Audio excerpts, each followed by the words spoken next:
Morning class. आज हम करेंगे रेट कांस्टेंट के बारे में। तो उससे पहले आपको पता होना चाहिए रेट लॉ एक्सप्रेशन जो हमने कल किया था। तो फिर भी एक बार मैं दोबारा बता देती हूँ कि अगर कोई भी रिएक्शन होती है, फॉर एग्जांपल हमने ये रिएक्शन ली थी,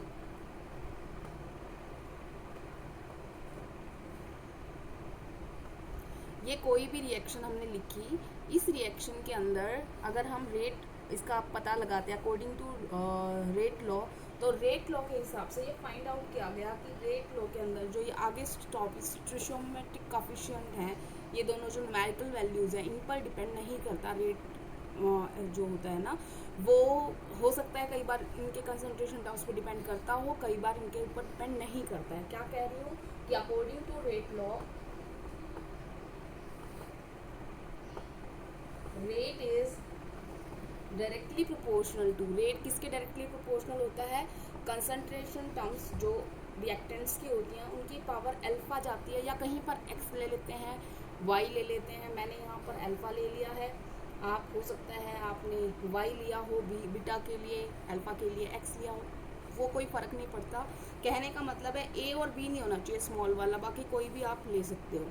कि ये जो वैल्यूज़ हैं ये एक्सपेरिमेंटली फाइंड आउट की गई हैं, ये स्टोइचोमेट्रिक कोएफिशिएंट नहीं है। कई बार ये स्टोइचोमेट्रिक कोएफिशिएंट के बराबर होती हैं और कई बार नहीं होती हैं। तो अब हम बात कर रहे हैं कि जब हम इस डायरेक्टली प्रोपोर्शनल का साइन हटाते हैं रेट लॉ एक्सप्रेशन के अंदर, तो रेट जो होता है बराबर आता है के ए अल्फा एन बी की पावर बीटा। ठीक है, तो जो ये यहाँ पर k की वैल्यू, ये जो k आया है, ये k क्या है? k को बेटा यहाँ पर हम रेट कांस्टेंट भी बोलते हैं, वेलोसिटी कांस्टेंट भी बोलते हैं।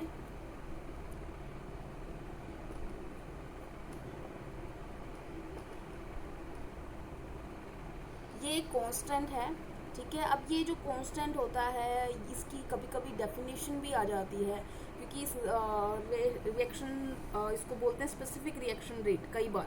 तो स्पेसिफिक रिएक्शन रेट की डेफिनेशन हो जाती है, तो कुछ नहीं होता, इसी का दूसरा नाम है क्या? स्पेसिफिक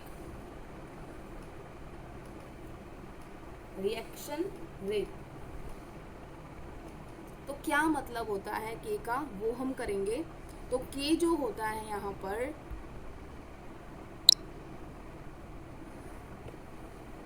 जो के आया है यहाँ पर, इस वैल्यू, इसको हम कैसे डेफिनेशन करेंगे, इसकी क्या प्रॉपर्टीज़ होती हैं। तो उसके लिए आप ये सोचो, हम इसकी एक सिंपल डेफिनेशन, मैंने आपको हमेशा बताया है, जब भी आपने डेफिनेशन निकालनी हो आप क्या कर सकते हो, आप यहाँ पर जो रेट के बराबर आ रहा है, क्या के आ रहा है, कब बराबर होगा? जब ये दोनों चीज़ें क्या होंगी? 1। इसका मतलब मैं क्या कह रही हूँ कि जब कंसंट्रेशन ऑफ ए बी दोनों किसके बराबर होंगी? 1 के, यूनिटी के, ठीक है ना। तो 1 है ये बेटा, 1 मोल पर लीटर, कि जब ए की कंसंट्रेशन बी की कंसंट्रेशन दोनों 1 मोल पर लीटर होगा, तब ये वैल्यू क्या आ गई? 1। ये वैल्यू क्या आ गई? 1। तो रेट किसके बराबर चलेगा? एट दैट टाइम रेट बराबर हो जाएगा किसके? के। अब इसकी डेफिनेशन हम लिख सकते हैं, है ना। तो अब लिखते हैं इसकी डेफिनेशन। तो हमने डेफिनेशन लिख ली है। क्या है डेफिनेशन? क्योंकि हमने दोनों को यूनिटी कर दिया था, तो रेट कांस्टेंट जो होता है वो किस तरीके से डिफाइन किया जा सकता है? As the rate of reaction. कब होता है वो? जब उनकी मोलर कंसंट्रेशन होती है हर रिएक्टेंट की, वो किसके बराबर आ जाए? यूनिटी के बराबर आ जाए। और इसी वजह से कि अगर ये यूनिटी ले लेते हैं हम, तो वो रेट के बराबर हो जाता है। इसलिए इस कांस्टेंट को हम दूसरे नाम से और जानते हैं, जिसे हम बोलते हैं स्पेसिफिक रिएक्शन रेट। कि रिएक्शन रेट के बराबर होता है जब स्पेसिफिक कंडीशन हो, क्या हो, कि जब उनकी molar concentration of all the reactant is unity. अब हम बात करते हैं बेटा कैरेक्टरिस्टिक्स ऑफ रेट कांस्टेंट। सबसे पहले तो अगर आप किसी भी रिएक्शन की आप रेट कांस्टेंट करोगे तो सबकी अलग अलग होती है रिएक्शन के हिसाब से। इसका मतलब जो रेट कांस्टेंट है वो हर एक का अलग अलग होगा, डिफरेंट वैल्यू होगी। तो अब हम कैरेक्टरिस्टिक कर रहे हैं, तो अब आते हैं कैरेक्टरिस्टिक्स। अब हम आते हैं characteristics of rate of constant पे। तो क्या है सबसे पहले कि रेट ऑफ रिएक्शन जो होता है वो हम मेज़र कर सकते हैं with the help of rate constant. For example आपको 3 रिएक्शन दी हैं और तीनों के रेट कांस्टेंट की वैल्यूज़ आपको पता है, तो जो वैल्यू सबसे ज़्यादा दिख रही है इसका मतलब रेट ऑफ रिएक्शन उस रिएक्शन का ज़्यादा होगा, क्योंकि rate of reaction directly proportional होता है रेट कांस्टेंट के। तो जितना रेट कांस्टेंट की वैल्यू ज़्यादा होगी रेट ऑफ रिएक्शन भी उतना ही ज़्यादा होगा। तो फॉर एग्जांपल आपके पास 3 रिएक्शन है, एक है ए रिएक्शन, एक बी रिएक्शन, एक सी रिएक्शन, और एक का है 10, 15, 20। तो कौन सी रिएक्शन फास्ट होगी? जिसका 20 रेट कांस्टेंट की वैल्यू है। मैं सिर्फ एग्जांपल के लिए बताया। तो इसका मतलब जितनी वैल्यू कम होगी उतना स्लो होगा रेट ऑफ रिएक्शन, और जितनी वैल्यू ज़्यादा होगी के की उतना ज़्यादा रेट ऑफ रिएक्शन उसका होगा। अब आते हैं हम सेकेंड करेक्टरिस्टिक्स पर। तो सेकेंड है डेफिनेट वैल्यू ऑफ के होती है for a reaction at a particular temperature. इसका मतलब अगर किसी टेम्परेचर के ऊपर बात करें, फॉर एग्जांपल मैं मान लो 290 केल्विन की बात कर रही हूँ और कोई किसी रिएक्शन की बात कर रही हूँ, तो उसके लिए 290 केल्विन पर एक प्रॉपर वैल्यू होगी के की। हो सकता है जब आप उसका चेंज करोगे, मान लो आपने 295 केल्विन कर दिया, तो उसके के की वैल्यू चेंज होगी। ठीक है, तो इसका मतलब क्या होता है कि टेम्परेचर के चेंज होने से फ़र्क पड़ता है। तो हम तीसरी कैरेक्टरिस्टिक जो इससे मैच कर रही है वही लिख रहे हैं, क्या कि एक तो हमने ये बता दिया कि डेफिनेट वैल्यू होती है के की एक पर्टिकुलर रिएक्शन के लिए। अब हम बात कर रहे हैं कि अगर टेम्परेचर चेंज होगा तो क्या उसकी वैल्यू चेंज होती है। तो वो हम इस पे बात करते हैं कि the value of rate constant, value of rate constant for the same reaction। तो क्या बदलाव होता है? yes, changes with the temperature। तो टेम्परेचर के चेंज करने से रेट कांस्टेंट की वैल्यूज भी बदल जाती हैं और उसी हिसाब से उसके फिर रेट में भी मतलब चेंजेस आएंगे। उसके बाद नेक्स्ट आते हैं हम फोर्थ प्रॉपर्टी जो है कि रेट कांस्टेंट जो होता है वो कभी भी कंसंट्रेशन ऑफ रिएक्टेंट्स पे डिपेंड नहीं करता। इसका मतलब वैल्यू ऑफ के is independent on concentration of reactants, कि रिएक्टेंट्स की कंसंट्रेशन पे फ़र्क नहीं पड़ता। रेट ऑफ रिएक्शन फ़र्क पड़ता है कंसंट्रेशन ऑफ रिएक्टेंट से, लेकिन के की वैल्यू जो होती है वो कांस्टेंट होती है। इसका मतलब ये है कि अगर आप टेम्परेचर सेम रख रहे हो, रिएक्शन वही है, और आप उसमें सिर्फ उसकी जो रिएक्टेंट्स की जो कंसंट्रेशन है वो बढ़ा देते हो, तो रेट कांस्टेंट की वैल्यू नहीं बढ़ेगी, रेट बढ़ेगा, वो अलग बात है, वो किसी और वजह से बढ़ रहा है, क्योंकि रेट ऑफ रिएक्शन डिपेंड कर रहा है कंसंट्रेशन पे। के की वैल्यू नहीं डिपेंड करेगी कंसंट्रेशन ऑफ रिएक्टेंट पे। तो उनके बढ़ने या घटने से, रिएक्टेंट्स के बढ़ने या घटने से कुछ फ़र्क नहीं पड़ने वाला है रेट कांस्टेंट को। और उसके बाद क्या होता है कि जो इसकी यूनिट्स होती हैं वो चेंज करती हैं जैसे जैसे ऑर्डर ऑफ रिएक्शन बदलता है। तो जो हमारी फोर्थ प्रॉपर्टी है, फोर्थ तो हो गई, फिफ्थ प्रॉपर्टी जो है वो ये कह रही है कि यूनिट्स ऑफ के जो होती हैं depend upon the order of reaction. अब आपको बताएंगे आज कि कैसे वो चेंज करती है। जैसे जैसे ऑर्डर ऑफ रिएक्शन बदलेगा वैसे वैसे उस रेट कांस्टेंट की वैल्यू भी बदल जाएगी। ठीक है, तो अब हम बात करते हैं कि कैसे बदलती है, क्या रेट ऑफ रिएक्शन बदलाव होता है जब यूनिट्स ऑर्डर में बदलाव होगा, तो रेट ऑफ रिएक्शन में और रेट कांस्टेंट में क्या बदलाव होता है। तो पहले आपको उसकी यूनिट्स बताने के लिए मुझे आपको ऑर्डर ऑफ रिएक्शन बताना पड़ेगा, क्योंकि अभी तक मैंने आपको ये नहीं बताया कि ऑर्डर ऑफ रिएक्शन क्या होता है। तो आपको जो रेट लॉ एक्सप्रेशन में टर्म्स दिखाई दी थी, एक अल्फा और एक बीटा, अगर इन दोनों को हम जोड़ देते हैं तो हमें ऑर्डर ऑफ रिएक्शन आ जाता है। उसके लिए हम पहले एक एग्जाम्पल करते हैं कि क्या मतलब होता है ऑर्डर ऑफ रिएक्शन का। तो पहले तो आपको वो रेट लॉ एक्सप्रेशन करती हूँ कि जैसे हमारे पास आया था, according to rate law expression, rate is directly proportional to alpha and उसकी पावर गई थी बीटा। तो जो ऑर्डर ऑफ रिएक्शन होता है,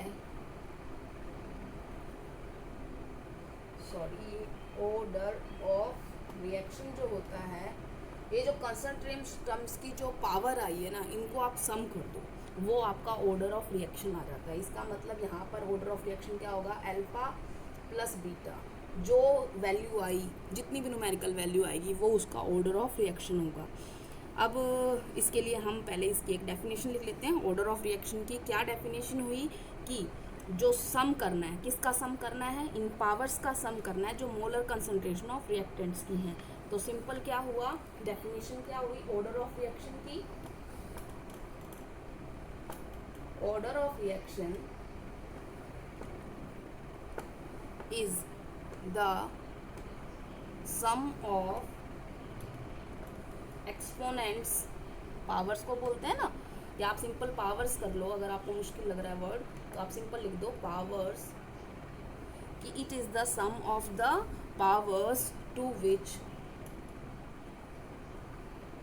the molar concentration reactants is expressed in rate law equation।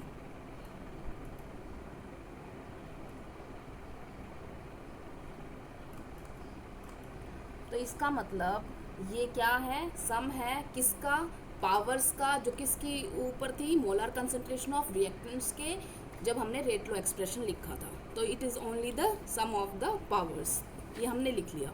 अब हम एक आधा एग्जांपल इसका करके देखते हैं कि कैसे हम इसको कैलकुलेट करते हैं।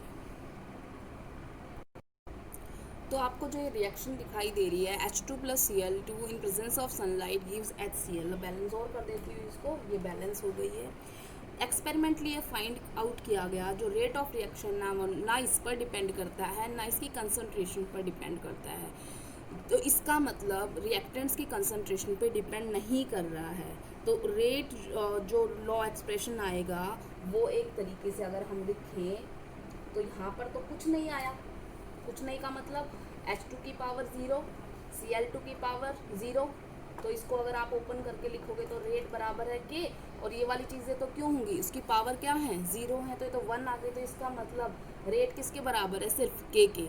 इसका मतलब अगर ऑर्डर ऑफ रिएक्शन निकालोगे इस रिएक्शन का, ऑर्डर ऑफ रिएक्शन क्या था, ऑर्डर ऑफ रिएक्शन आपको तो इन पावर्स का जोड़ करना था, ये तो 0 आ रही है।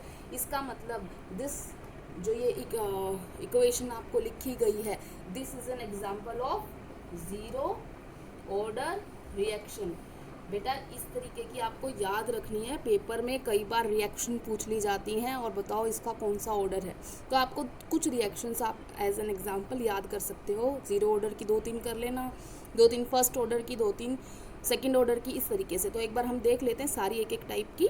हमने 0 ऑर्डर कर लिया है, अब हम आते हैं नेक्स्ट पर। तो ये है N2O5, N2O5 give rise two upon dissociation 4NO2 plus में ऑक्सीजन। तो ये डिसोसिएशन पे प्रोडक्ट बना।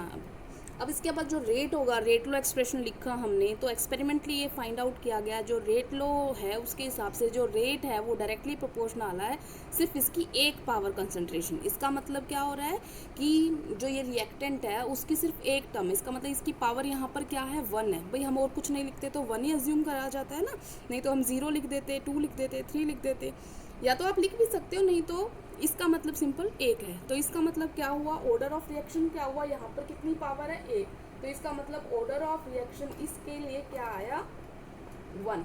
तो इसका मतलब ये कौन सी टाइप की ऑर्डर हुई, फर्स्ट ऑर्डर रिएक्शन।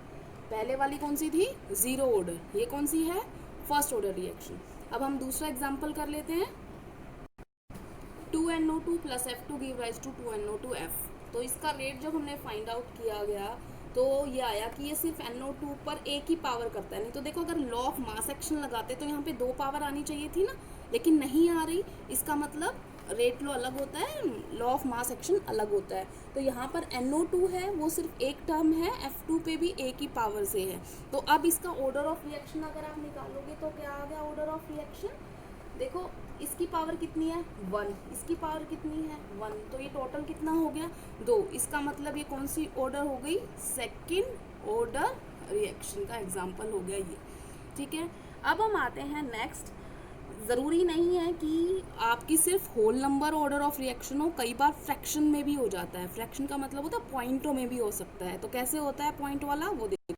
तो हमने सिंपल क्या लिखा है ये यहाँ पर, अगर इसका कॉमन नाम होगा तो एसिटाल्डिहाइड है, नहीं तो इसका अगर आप आईपीएससी नेम लिखेंगे तो ये 2 कार्बन इथ सिंगल बॉन्ड एन और एल्डिहाइड ग्रुप है तो इथेनल। इथेनल को जब हम हीट करते हैं तो मीथेन बनता है और कार्बन मोनोऑक्साइड बनती है।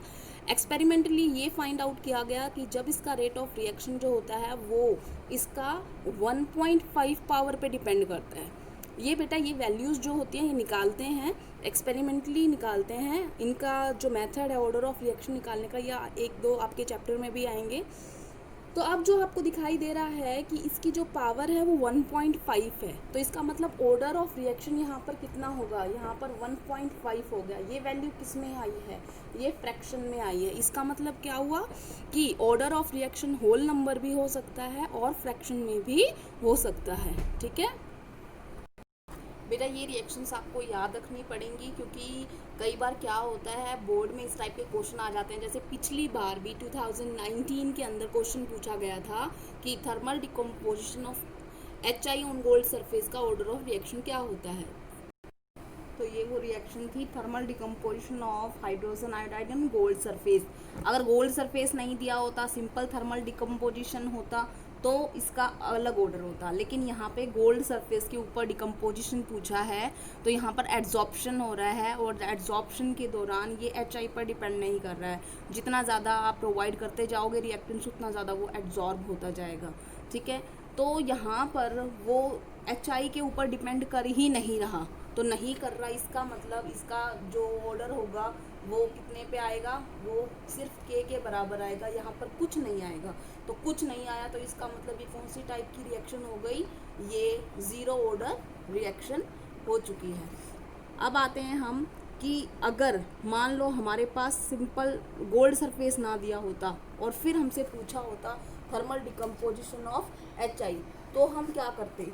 तो आपका जो सिंपल डिसोशिएशन ऑफ HI है वो हम देखेंगे, तो वो लिखेंगे उसके लिए simple decomposition of HI, decomposition of HI। तो यहाँ पर गोल्ड सरफेस नहीं दिया गया, इसका मतलब एड्जॉर्प्शन नहीं हो रहा, तो इसके लिए आप रिएक्शन लिख दो। क्या हो जाएगा, रिएक्शन तो वैसे ही है लेकिन बस यहाँ पर गोल्ड नहीं लिखा, यहाँ पर तो गोल्ड लिखा है ना, यहाँ पर गोल्ड नहीं लिखा। तो यहाँ पर ये क्या हो गई, जो एक्सपेरिमेंटली फाइंड आउट किया गया, तो ये वैल्यू क्या आती है, ये इसका ऊपर चला जाता है। तो इसका मतलब HI का स्क्वायर गया, HI का स्क्वायर गया, कभी से कंफ्यूज मत कर लेना। तो यहाँ पर ये 2HI है तो यहाँ पर HI का स्क्वायर हो गया, तो यहाँ पर लॉ ऑफ मास एक्शन और रेट लॉ दोनों बराबर आ रहे हैं, तो यहाँ पर सेकंड आया है, तो ऑर्डर ऑफ रिएक्शन कितना होगा, सेकंड ऑर्डर रिएक्शन। देखो सिंपल एक सिर्फ गोल्ड लिखने से ये ज़ीरो ऑर्डर रिएक्शन है, और ये सिंपल आपको गर्म करके उसको अलग कर रहे हो तो ये अब सेकेंड ऑर्डर रिएक्शन है। इसका मतलब सेम रिएक्शन भी डिफरेंट कर देती है अगर आप उसका कुछ और कोई भी उसके अंदर रिएजेंट चेंज कर देते हैं। तो ये कौन सी टाइप की है, ये है सेकंड ऑर्डर रिएक्शन। ठीक है, अब हम आते हैं नेक्स्ट इक्वेशन पर। ये नेक्स्ट इक्वेशन आपको सिंपल दिखाई दे रही है, H2 + Br2 gives 2HBr। इसके अंदर एक्सपेरिमेंटली फाइंड आउट किया गया कि H2 पर वो 1 पावर से डिपेंड करता है और Br2 का हाफ करता है। तो अब ऑर्डर ऑफ रिएक्शन क्या आएगा, ऑर्डर ऑफ रिएक्शन हमने क्या करना होता है, हमने पावर्स जोड़नी होती है, तो 1 + हाफ कितना हो जाएगा 3/2, या आप सिंपल लिख सकते हो 1.5। तो इस तरीके से हम निकाल सकते हैं। तो ये क्या हो गया, एक फ्रैक्शनल ऑर्डर ऑफ रिएक्शन का एग्जाम्पल हो गया। तो बेटा आपको ऑर्डर ऑफ रिएक्शन कैसे निकालते हैं ये बता दिया है। कई बार इन पर न्यूमेरिकल भी आ जाते हैं, तो हम 1-2 न्यूमेरिकल सॉल्व करते हैं। तो यहाँ पर आपको क्वेश्चन दिखाई दे रहा है, जिस टाइप के न्यूमेरिकल इसमें पूछे जाते हैं सिंपल न्यूमेरिकल होते हैं, बस आप एक बार समझो क्या पूछ रहा है वो। देखो rate law for a reaction is given, ये रेट लॉ का दिया हुआ है, आपको इसका मतलब क्या पता चल रहा है कि उसके जो रिएक्टेंट्स हैं उनमें इस तरीके से वो डिपेंड कर रहा है। How would the rate of reaction changes, इसका मतलब उसकी रेट ऑफ रिएक्शन पे क्या बदलाव आएगा अगर हम सिर्फ concentration of H+ is doubled. तो H+ को हमने डबल कर दिया, तो H+ की शुरुआत में थी H+, अब क्या हो गई उसकी 2H+। तो आप देखो अब इसके लिए रेट ये था पहले वाला, जब हम इसका 2H+ करेंगे तो 2 और 2 की पावर 2 है, तो इसका मतलब 2 2 जा, जो उसका 2 का स्क्वायर जाएगा ना, तो कितना हो जाएगा 4। इसका मतलब क्या आना चाहिए, 4 टाइम्स आना चाहिए। अब मैंने ऐसे ही कर दिया, लेकिन आप अभी कंफ्यूज हो गए होंगे कि मैम ने कैसे किया, तो उसके लिए हम आराम से करते हैं कि कैसे मैंने ये 4 टाइम्स लेकर। उससे पहले हम सेकंड क्वेश्चन और देख लेते हैं कि वो क्या कह रहा है कि concentration of H I minus half, ये अलग क्वेश्चन है। एच प्लस की डबल करनी है पहली में, आई माइनस को हाफ करना है, और concentration of each third step में इन तीनों को ट्रिपल करना है, मतलब 3 गुना, इसको भी 3 गुना, इसको भी 3 गुना और इसको भी 3 गुना। फिर क्या फ़र्क पड़ेगा। तो हम सबसे पहले आते हैं concentration of H plus is doubled. तो देखो ये वाली चीज़ तो हमें दे ही हुई है, तो ये वाला तो एक तो तरीका होता है बेटा हम उनको ए बी सी मान ले, बट मैं कहती हूँ क्यों आपने ए बी सी मान रहा है, जो आपको दे रखा है आप उसको एज इट इज़ रखो, लेकिन आपने ध्यान रखना है कि ये आपका पुरानी कंडीशन के हिसाब से रेट हो गया, ठीक है। इस रेट को बस मैं एक चेंज करके क्या कर देती हूँ, सिंपल आर लिख देती हूँ, ठीक है। तो ये सिंपल आर है ओल्ड वाला, ठीक है। तो यहाँ पर हमने सिंपल रेट जो पुराना वाला है उसको आर लिख दिया, या आप इसको आर ओ लिख दो, ओल्ड बनाना है तो, लेकिन हम नए वाले को हम लिखेंगे आर डैश, ठीक है। अब ये हमारा न्यू रेट कौन सा है, हमारा न्यू रेट। अब न्यू रेट कब आया था, जब हमने H प्लस की जो कंसंट्रेशन की उसको डबल किया था। यहाँ पे H प्लस आपको दिखाई दे रहा है, हम लिख लेते हैं एज इट इज़ कि हमारा क्या हुआ है, न्यू रेट कब आया, जब हमने H प्लस की जो कंसंट्रेशन थी उसको डबल कर दिया। तो पहले इतनी थी तो इसका डबल हो गया ये, इसका स्क्वायर और I माइनस।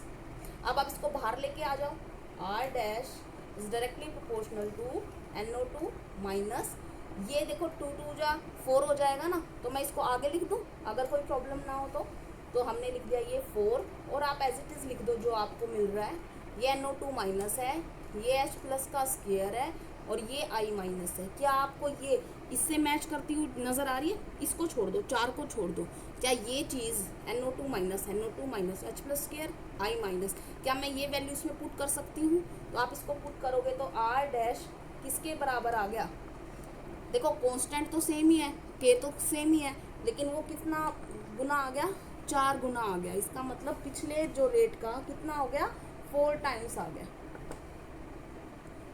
ठीक है। और अगर आपको डायरेक्टली प्रोपोर्शनल भी हटाना है ना तो भी कोई दिक्कत नहीं, आप के करके भी ये क्वेश्चन कर सकते हो। मान लो मैंने इसका डायरेक्टली प्रोपोर्शनल हटा दिया और यहाँ पर के लिख दिया, रिएक्शन तो सेम ही है, हमने कंसंट्रेशन में तो कोई बदलाव नहीं किया, तो यहाँ पर भी क्या आएगा, यहाँ पर भी के आएगा, यहाँ पर भी के आएगा।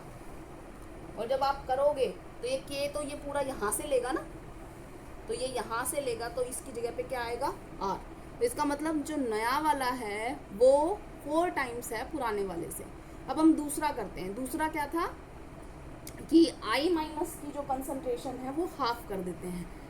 तो हमने यहाँ पे लिख दिया कि सेकंड पार्ट था हमारा जब I माइनस की कंसंट्रेशन हाफ करनी थी, तो आप पुराने वाला का तो हमने लिख ही रखा है, ये रहा, हम नए वाला लिख देते हैं। तो नए वाला क्या है, बाकी सब कुछ तो सेम है, सिर्फ क्या चेंज करना है, आपने सिर्फ चेंज करना है कि जो I माइनस है उसको क्या करना है, जो पुराना वाला था उस वाले से आपने हाफ लेना है। तो ये हो गया आपका हाफ, हो गया, ठीक है। इसका कोई स्क्वायर नहीं है, कोई कुछ नहीं है, तो ये 2 बाहर निकाल के आप लिख सकते हो। तो ये हो जाएगा R डैश 1/2 और K NO2 minus H plus का स्क्वायर I माइनस। क्या ये चीज़ R है, पुट कर दो आप, तो R डैश जो आ गया वो क्या आ गया, R/2। इसका मतलब क्या हो जाएगा, अगर हम I माइनस की कंसंट्रेशन हाफ कर रहे हैं तो हमारा रेट भी क्या हो जाएगा, रेट आल्सो हाफ हो जाएगा हमारा रेट, ठीक है। अब हम आते हैं तीसरे पे, जब तीनों को ट्रिपल कर दिया था तो हमने नया रेट जो लिया था वो बताया कि तीनों को ट्रिपल कर दिया, तीनों को ट्रिपल कर दो भाई, क्या जा रहा है हमारा 3NO2 माइनस 3H प्लस का स्क्वायर और 3I माइनस, इतना ठीक है। अब जो टर्म्स है आपकी डिजिट वाली, वो सारी नंबर वाली, वो आप सामने ले आओ, ये कितना है 3, ठीक है। ये आ जाएगा 9, 3 का स्क्वायर है 9 आ जाएगा, ये कितना आ जाएगा 3। तो अगर आप इसको भी और फोल्ड करना चाहो तो 3 में 27 और 81, तो हम इसको लिख सकते हैं क्या, सिंपल, आप सिंपल लिख दो इसको ये कितना आ गया हमारा 81, और बाकी ये वाली टर्म आप पूरी लिख दो same, NO2 minus H plus का स्केयर और I माइनस, ये वाली टर्म क्या थी आपकी R, तो ये कितना बराबर आ गया 81 टाइम्स ऑफ ओल्ड रेट। तो इसका मतलब जब उनको 3 गुना किया गया तो वो जो रेट था वो 81 टाइम्स बढ़ गया। तो इस तरीके से आप देख सकते हैं कि हम कैसे इनके न्यूमेरिकल करते हैं। ठीक है, अगर आप एक दो न्यूमेरिकल खुद से भी करके देखना, अगर आपको दिक्कत आ रही है तो आप मुझे बताना, मैं और सोल्व करवा दूँगी। ठीक है, थैंक यू क्लास, आज के लिए इतना बहुत है, थैंक यू।